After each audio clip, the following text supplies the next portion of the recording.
Sarah Martinez stared at the medical report in her trembling hands, the words blurring through her tears. Stage 4 pancreatic cancer. 6 months to live, maybe less. The paper crinkled as her grip tightened, and she looked across the sterile hospital waiting room at her younger sister Emma, who was laughing with her 3 children, completely oblivious to the death sentence hidden in that manila envelope. Emma had always been the golden child, the one with the infectious smile and boundless energy. At 28, she was raising 3 beautiful kids on her own after her husband died in a car accident 2 years prior. 7-year-old Miguel, 5-year-old Sophia, and 3-year-old little Carlos were her entire world, and Emma had been doing an incredible job as a single mother despite the financial struggles. That's why Emma had come to Sarah in the first place, complaining about persistent stomach pain and fatigue. "I think I'm just stressed," Emma had said, brushing off Sarah's concerns. "Single parenting is exhausting, you know." But Sarah knew her sister, and this wasn't normal exhaustion. She'd practically dragged Emma to the doctor, insisting on coming along for moral support. Now Sarah sat with the devastating truth, while Emma played peekaboo with Carlos, making him giggle uncontrollably. The doctor had asked to speak with Sarah privately, explaining that Emma's condition was already too advanced for treatment to make any meaningful difference. They could make her comfortable, but there was no saving her. "What are you going to tell her?" Dr. Williams had asked gently. Sarah had stared at him, her mind racing. Tell Emma she was dying? Watch the light fade from those bright brown eyes? Force her to spend her final months in terror and despair, knowing she would leave her babies orphaned? I need time to think," Sarah had whispered. That was 3 days ago, and Sarah still hadn't found the words. How do you tell someone who's already lost everything that they're about to lose their life to? How do you destroy a mother's last precious months with her children by burdening her with the knowledge of her own mortality? Emma bounced into Sarah's apartment that evening, the kids trailing behind her like ducklings. "Thanks for watching them tonight, sis. This job interview could really change things for us." Emma's face was flushed with excitement and hope, and Sarah's heart shattered a little more. As Emma kissed each child goodbye and headed out the door, Sarah gathered Miguel, Sophia, and Carlos around her on the couch for story time. Their innocent faces looked up at her with complete trust, and she made a decision that would haunt her for years to come. She would not tell Emma about the cancer. She would not destroy these final months. Instead, she would quietly prepare to become everything these children would need when the inevitable happened. The next few weeks were a delicate dance of deception. Sarah began spending more time with the kids, subtly inserted herself deeper into their daily routines. She learned Miguel's favorite bedtime stories, Sophia's preferred hairstyles, and Carlos's naptime rituals. She memorized their dietary preferences, their fears, their dreams, their quirks. Emma, meanwhile, threw herself into job hunting with renewed vigor, unaware that her increased fatigue wasn't from stress, but from her body slowly shutting down.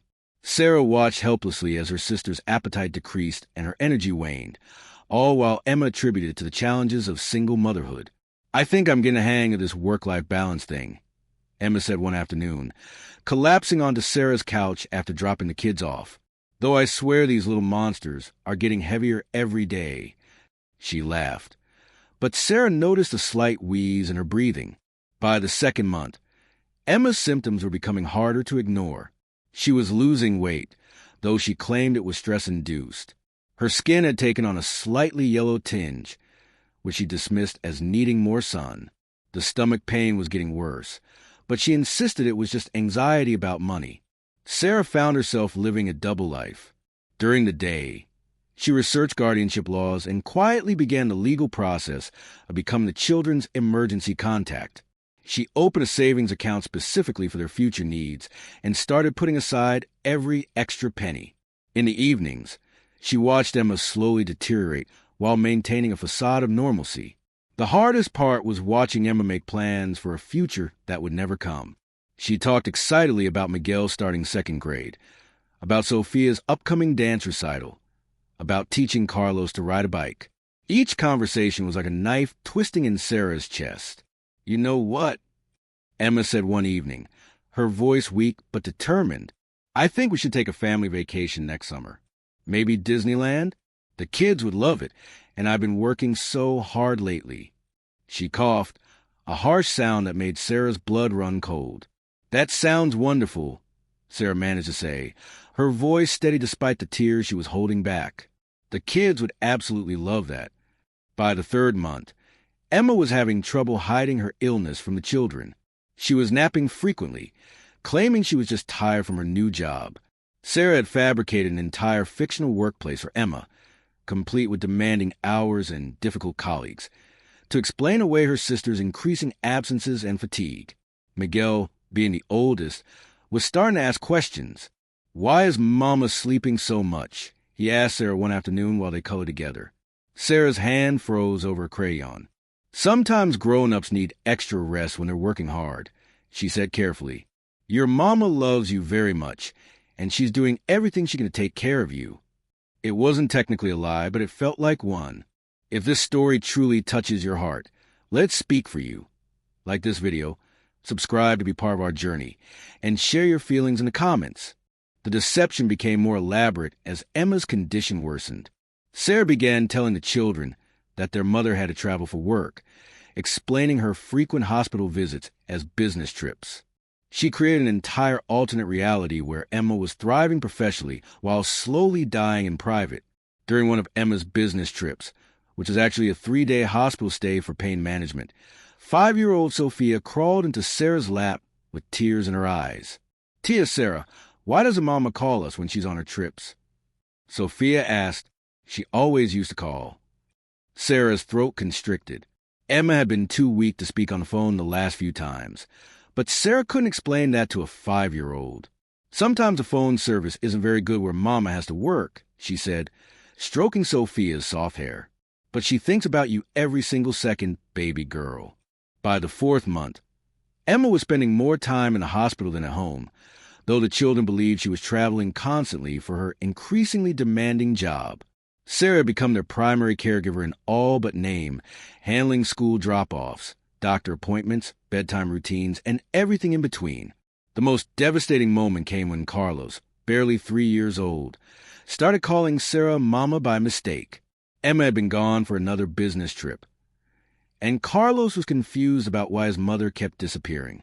"Mama, I'm hungry," he said one morning, tugging on Sarah's pajama pants. Sarah's heart stopped. She knelt down to his level, gently correcting him. "I'm Tia, Sarah, remember? Mama will be home soon from her work trip." Carlos's little face scrunched up in confusion. "But you make my breakfast, and you read stories, and you tuck me in." His innocent logic was undeniable and heartbreaking. That night, Sarah called Emma at the hospital, her voice breaking. "She's asking for you constantly. Maybe it's time to tell her the truth." "No!" Emma's voice was barely a whisper, but it was firm. "I don't want her last memories of me to be of sickness and pain. Please, Sarah, just a little longer." But they both knew Emma didn't have a little longer. The 5th month brought a rapid decline. Emma was now too weak for even pretend normalcy, and Sarah had to explain to the children that their mother had been promoted to an important position that required her to work overseas for an extended period. The lies were becoming more elaborate and harder to maintain, but Sarah was trapped in the deception she created to protect them. Miguel was getting suspicious. At 7, he was old enough to notice inconsistencies in the stories about his mother's work. "How come Mama never sends us pictures from her trips?" he asked one evening. "And why doesn't she video call us anymore?" Sarah scrambled for explanations. "Her work is very secret and important," she said. "They don't allow personal photos, and the time difference makes it hard for video calls." But Miguel's expression suggested he wasn't entirely convinced. The end came suddenly. Emma passed away peacefully in her sleep at the hospital on a Tuesday morning in early fall.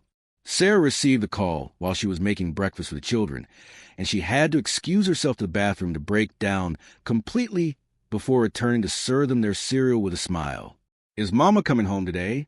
Sophia asked hopefully, and Sarah had to choke back a sob.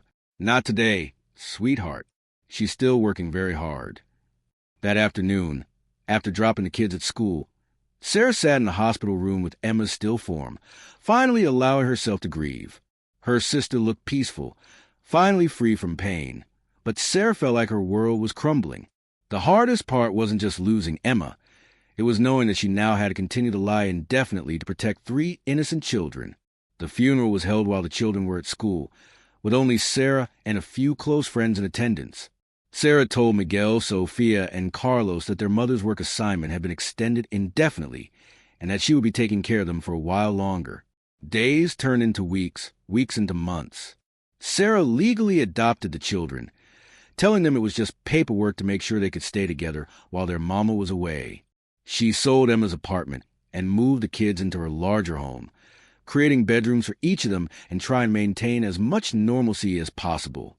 The children adapted to their new routine, but they never stopped asking about their mother. Sarah created elaborate stories about Emma's fictional overseas job, describing imaginary cities and important projects. She even went so far as to write letters supposedly from Emma, describing her adventures and expressing her love for the children. Miguel was now 8 and growing more skeptical by the day. He asked increasingly pointed questions about why his mother never called, why they couldn't visit her, why she hadn't sent any photos in over a year. Sarah found herself weaving an increasingly complex web of lies, each one designed to protect the children from truth, but ultimately trapping her deeper in deception. Sophia, now 6, had started having nightmares about her mother disappearing forever. She would wake up crying, asking Sarah if Mama was ever coming home. These moments were torture for Sarah, who wanted nothing more than to comfort the little girl with honesty, but feared that the truth would destroy her. Carlos, at 4, had almost completely transferred his attachment to Sarah. He rarely asked about Emma anymore, having adapted to seeing Sarah as his primary caregiver. This should have been a relief, but it actually broke Sarah's heart. She watched as Emma's youngest child gradually forgot his biological mother, and she wondered if she was doing the right thing. The first major crisis came when Miguel was 9. He had been researching online and discovered that there were no major international companies in the city where Sarah had claimed Emma was working. When he confronted Sarah with this information, she realized that her carefully constructed lies were beginning to unravel. "Tia Sarah," Miguel said, his young face serious beyond his years, "I looked at Mom's company online and it doesn't exist. And the city you said she's working in, there are no big offices there. Are you lying to us about Mama?" Sarah felt her world tilting. She looked into Miguel's intelligent, questioning eyes and saw Emma staring back at her. The boy deserved the truth, but how could she shatter the protective bubble she'd spent 2 years creating? "Sometimes adults have to work for companies that aren't listed online for security reasons," she said weakly, hating herself for continuing the deception. "It's complicated, Mijo, but your mama loves you very much, and she's doing important work." Miguel stared at her for a long moment, and Sarah could see that he didn't believe her anymore. But he was still young enough to want to believe, so he nodded reluctantly and didn't push further. However, Sarah knew that she was living on borrowed time. The second crisis came 6 months later, when Sophia found an old photo of Emma in the hospital. Sarah thought she'd hidden all evidence of Emma's illness, but the photo had been tucked inside one of Emma's books that Sophia was now old enough to read. In the photo, Emma was clearly sick, thin, pale, with the unmistakable look of someone battling a serious illness. Sophia stared at the picture with wide, frightened eyes. "Tia Sarah, why does Mama look sick in this picture? When was this taken?" Sophia's voice was small and scared. Sarah's mind raced. She could claim the photo was old, from before Emma left for work. She could say Emma had just been tired. But looking at Sophia's trusting face, she realized that the lies were becoming more harmful than the truth could ever be. "That picture was taken when your mama wasn't feeling very well," Sarah said carefully. "But she got better, and that's when she got the job opportunity overseas. It wasn't a full truth, but it wasn't entirely a lie either." Sophia seemed satisfied with this explanation, but Sarah knew that these close calls were becoming more frequent. The breaking point came during Sophia's 8th birthday party. The little girl had been asking for months if her mama could come home for her birthday, and Sarah had run out of believable excuses. She'd promised to arrange a video call, planning to fake technical difficulties, but Sophia was too excited and had told all her school friends that her mama was going to call during the party. As the party progressed and no call came, Sophia became increasingly upset. The other children started asking questions about why Sophia's mom never came to school events or birthday parties. Some of the parents began whispering, and Sarah could see suspicion in their eyes. "Where's Mama?" Sophia asked, tears streaming down her face. "You promised she would call." Sarah knelt down to comfort the devastated little girl, and in that moment, she realized that her lies were causing more pain than the truth ever could. She was teaching these children that their mother had abandoned them for work, that her career was more important than being with them. The fictional Emma she created was actually a worse mother than the real Emma, who had died loving them more than life itself. That night, after the party guests had gone home and the children were in bed, Sarah sat alone in her kitchen and finally acknowledged what she'd known for years. The children deserved the truth. They deserved to know that their mother hadn't chosen to leave them, that she had loved them until her very last breath, and that her absence was due to circumstances beyond anyone's control, not lack of love. But how do you tell children you've lied to for 3 years? How do you explain that their mother has been dead while they've been writing her letters and waiting for her to come home? How do you justify the deception that was meant to protect them but had ultimately robbed them of the chance to properly grieve and remember their mother? The next morning, Sarah made a decision that terrified her. She would tell them the truth. All of it. She would face their anger, their hurt, their sense of betrayal. She would deal with the consequences of her years of well-intentioned lies, because continuing the deception was causing more harm than healing. She planned to sit them down after school, in the living room where they'd shared so many happy moments, and finally give them the honesty they deserved. She would tell them about Emma's illness, about the impossible choice she'd made to hide it, about the love that had motivated every lie she'd told. But fate had other plans. That afternoon, as Sarah was gathering her courage and preparing her words, 10-year-old Miguel came home from school with a revelation that changed everything. "Tia Sarah," he said quietly, "I need to tell you something. I've known for a long time that Mama isn't coming back." Sarah felt her blood turn to ice. "What do you mean, me, Joe?" Miguel looked older than his years as he sat down beside her. "I heard you crying one night, about a year ago. You were on the phone with someone, and you said, 'I miss Emma so much, and I don't know how to tell them their mother is gone.' I didn't understand everything, but I figured out that Mama died." Sarah stared at him in shock, her carefully constructed world crumbling around her. "Miguel, I didn't tell Sophia and Carlos," he continued, his voice steady but his eyes filled with pain. "They're too little. But I know, Tia Sarah. I've known for a long time." The revelation hit Sarah like a physical blow. This 10-year-old boy had been carrying this devastating knowledge alone for over a year, protecting his younger siblings just as she had been trying to protect all of them. He had been living with the truth while she had been living with the lies. "Why didn't you say anything?" Sarah whispered. Miguel shrugged, a gesture so heartbreakingly mature. "You seemed to think it was better if we didn't know." And Sophia and Carlos were happy believing Mama was just away. I didn't want to make everyone sad. In that moment, Sarah realized the full impact of her deception. Not only had she robbed the children of the truth about their mother, but she had inadvertently forced Miguel into the same position she was in, carrying a terrible secret to protect the people he loved. "Oh, Miguel," she breathed, pulling him into her arms. "I'm so sorry. I thought I was protecting you, but I was wrong." That evening, Sarah sat down with all 3 children and finally told them the truth. She explained about Emma's illness, about the difficult decision to hide it, about the love that had motivated every lie. She told them about their mother's final months, about how much she had loved them, about how her last thoughts had been of them. The reaction was everything Sarah had feared and worse. Sophia screamed and cried, angry that she had been denied the chance to say goodbye to her mother. Carlos, now 7, was confused and hurt, unable to understand why the adults in his life had lied to him for years. Even Miguel, who had already known the basic truth, was devastated to learn the full extent of his mother's suffering. But something unexpected happened in the days that followed. As the initial shock and anger subsided, the children began to process their grief in a healthier way. They asked questions about their mother's final months, wanted to understand what she had gone through. They talked about their memories of her, sharing stories that Sarah had been afraid to encourage during the years of deception. Sophia, in particular, found comfort in learning that her mother's absence hadn't been a choice. "So Mama didn't want to leave us?" she asked through her tears. "Never," Sarah said firmly. "Leaving you was the last thing your mama ever wanted to do.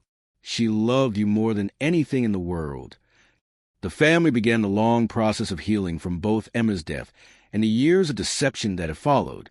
They visited Emma's grave together for the first time, bringing flowers and letters the children had written.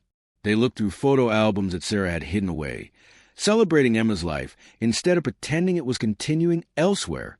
It wasn't easy. There were days when the children were angry with Sarah for lying to them, and she had to accept their hurt while continuing to provide the stability they needed.